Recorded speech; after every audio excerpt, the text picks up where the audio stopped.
We are surrounded by logos and branding. We wear clothes with logos. We carry particular cell phones because of the brand associated with it. Everything around us seems to be touched by logos branding, and it goes even beyond just the little logos that we see. Everything associated with a particular corporation, with a particular entity, is going to reflect the same look, the same feel. Much like you wouldn't want the Chiefs to look like the Packers, you're going to have a corporation or whatever type of entity it is, whether it's a nonprofit organization or whether it's a retail outfit or whatever it exists as, it's going to have a look and feel that is distinctive and all its own. Every image that we have seen has a nonverbal message attached to it. Branding sets a visual tone for a company or for a service. It brings a certain perspective to the viewer. It's visual coding. Every image used has these nonverbal messages, and they come out of the cultural context. As a designer, we have to keep these inherent messages in mind. You need to make a conscious choice about the typefaces you pick, the colors you choose, the images you choose. The choices are going to have meanings. You want to assist the viewer to get the message of what you're sending, so you pick colors and styles and all of that based on the coding that you have aligned with it. If you were designing a logo and a booklet for a scientific research center, you might organize the content material, but then you have to select a typeface, and you have to select colors, and you have to select images, and you're going to probably select those that hold visual codes that help the viewer get more out of the piece than the text alone. So one of the items to consider first is the typeface. Selecting the typeface is going to set a mood. Suppose I used Hobo, which is this one, for the logo for our science facility. It doesn't send the right message.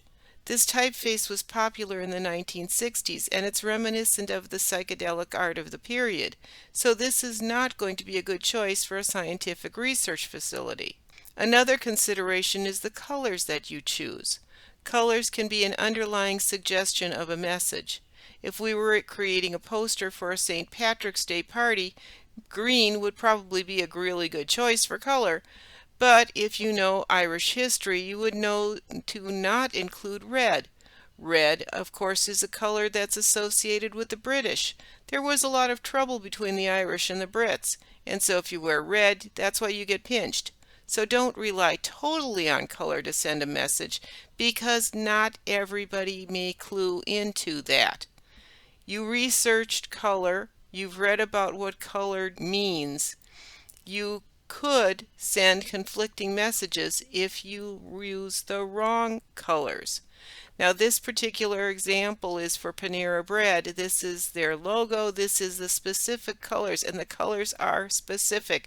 These are the hexadecimal codes for these colors, so that when they are putting something on the internet or even for print, the colors are going to be reproduced consistently because they're using the hexadecimals. Logos are the image we see and associate with a company or a product.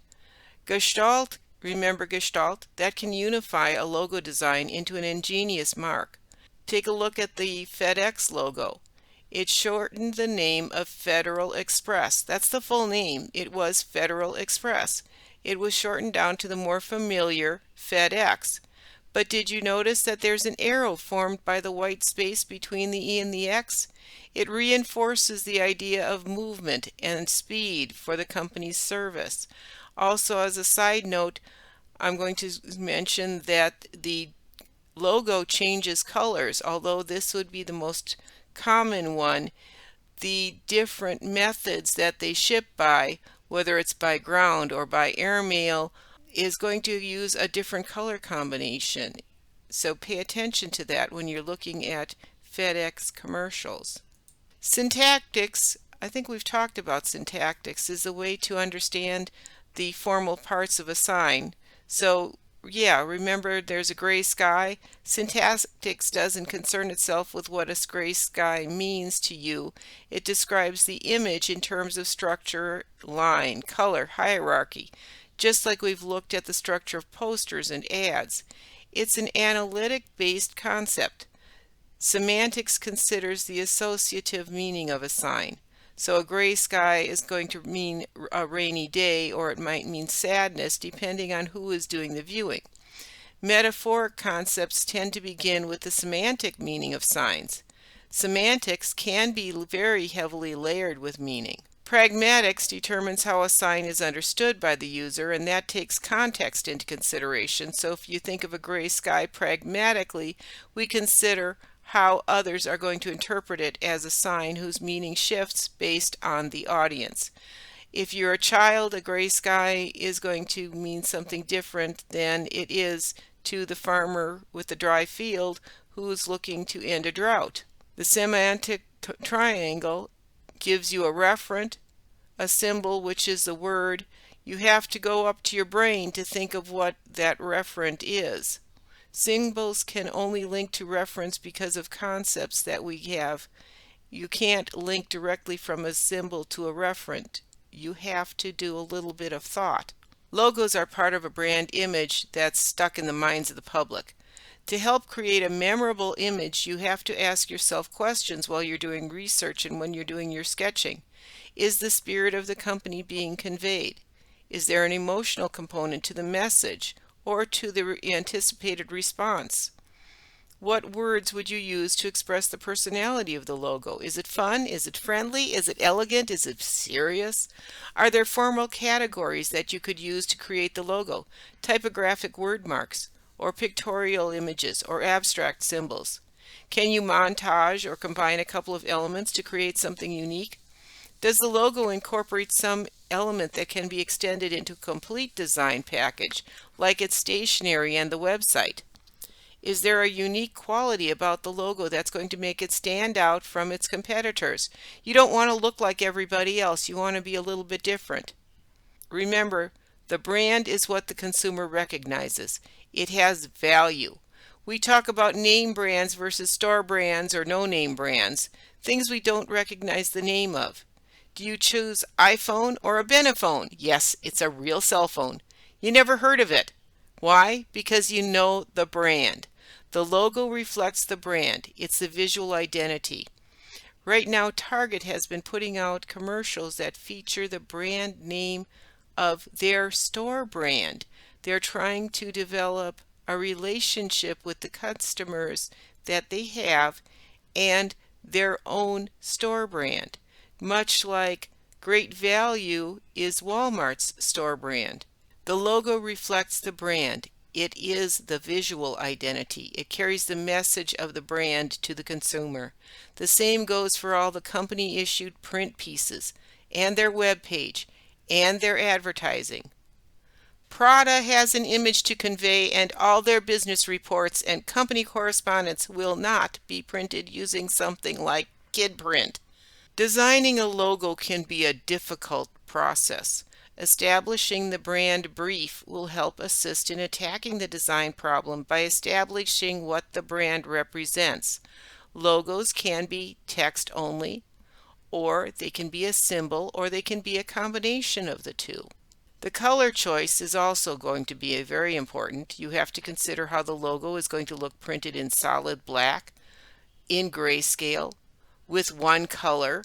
If there's more than one color in the logo, all of those are going to be important.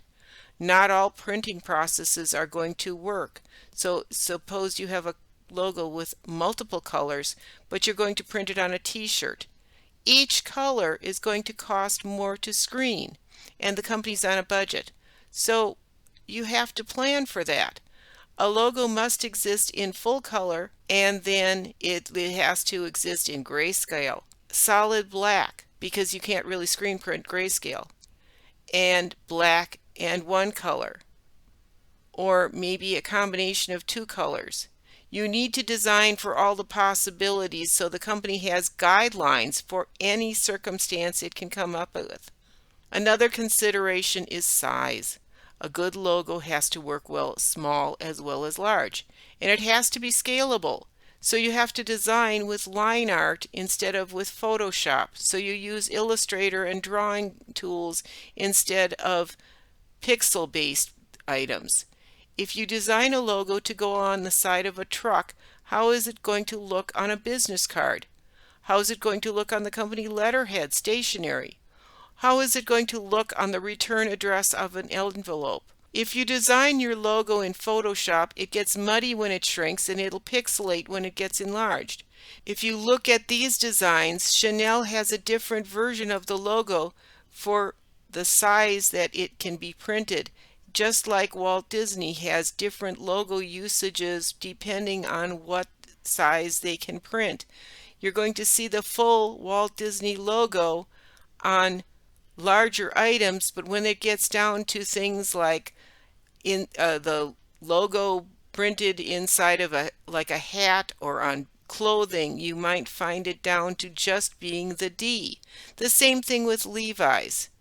Levi's on shirt pockets might end up with just the little red shield. Okay, so we've been talking about logos, but what exactly is a logo? First of all, the word logo is actually a shortening of the word logotype, because that is what most logos started out as. We didn't have all the cute little pictures and things like that. Most of their logos came from logotype. We talked about symbols. We know what symbols are. Symbols are something that stand for something. So a logo is actually a unique identifying symbol. It's also called a symbol, a brand mark, a mark, an identifier, or sometimes it's called a trademark. The logo represents and embodies everything about the brand, the group, or the individual. Everything about that. It's the signifier for what that brand, group, or individual is. It is part of the identity design.